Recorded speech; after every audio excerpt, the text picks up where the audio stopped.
I've found that nothing in life is worthwhile unless you take risks. Nothing. Nelson Mandela once said, "There is no passion to be found in playing small, in settling for a life that's less than the one you're capable of living." And that's true in life. People will tell you to be careful, to play it safe, to make sure you have something to fall back on. But I've never understood that idea. If I'm going to fall, I don't want to fall back on anything. I want to fall forward, because at least this way I'll see what I'm going to hit. Without commitment, you'll never start. But more importantly, without consistency, you'll never finish. So do what you feel passionate about, take chances. Don't be afraid to fail. There was an old IQ test with 9 dots, and the task was to draw 5 lines through all 9 dots without lifting the pencil. The only way to solve it was to go outside the box. Don't be afraid to think outside the box. Don't be afraid to fail big. Dream big. But remember, dreams without goals are just dreams, and they will ultimately fuel disappointment. Goals on the road to achievement can't be accomplished without discipline and consistency.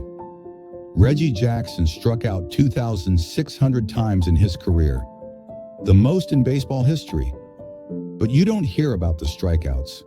People remember the home runs. Fall forward. Thomas Edison conducted 1,000 failed experiments.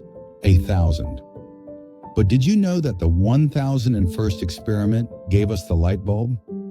Every failed experiment brings you one step closer to success. You've probably heard people say, take risks. But let me tell you why that's important. You will fail at some point in your life. You will lose. You will embarrass yourself. You will suck at something. That's just life. And I know that's not the usual message you hear at graduation ceremonies or motivational talks, but I'm telling you, embrace it, because it's inevitable. When I started acting, I failed again and again. I auditioned for a Broadway musical. Perfect role for me, I thought, except for the fact that I couldn't sing. I didn't get the job, but I didn't quit. I didn't fall back. I walked out of that theater and prepared for the next audition. And the next one after that, I prayed and I worked and I failed over and over again. But you know what they say, if you hang around the barbershop long enough, sooner or later, you're going to get a haircut. Sooner or later, you will catch a break. Years later, I did a play called Fences on Broadway at the same theater where I failed my first audition 30 years before. That's life coming full circle. That's falling forward. Every person listening to this has the talent and the training to succeed. But the real question is, do you have the guts to fail? If you don't fail, you're not even trying. To get something you've never had, you have to do something you've never done. Imagine yourself on your deathbed, surrounded by the ghosts of your unfulfilled potential, the ghosts of the dreams you never pursued, the ideas you never acted on, the talents you never used. They stand around your bed, angry and disappointed. They say, "We came to you because you could have brought us to life, but now we must die with you." So I ask you, how many ghosts will be around your bed when your time comes? The world needs help. There are places filled with poverty, hunger, and hopelessness. But it's not just about faraway countries. Your city, your neighborhood, your home might need help too. And the world needs you, not just your money or your success, but your heart, your compassion, your time. You, the young generation, have the power to make a difference. So I ask you, what are you going to do with what you have?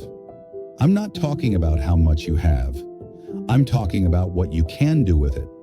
Some of you have money, some have patience, some have kindness, faith, creativity, or courage. Whatever your gift is, what will you do with it? Because remember, sometimes failure is the best way to figure out where you're going. Your life will never be a straight path. When I was in college, I started as a pre-med student. I took a course called Cardiac Morphogenesis. I couldn't read it, couldn't say it, definitely couldn't pass it. So I switched to pre-law, then journalism, then confusion. My GPA dropped. Eventually, the university politely suggested I take some time off. I was lost, completely lost. But then one day, while helping my mother in her beauty salon, an older woman looked at me through the mirror. She said something I'll never forget. "Young man, you are going to travel the world and speak to millions of people."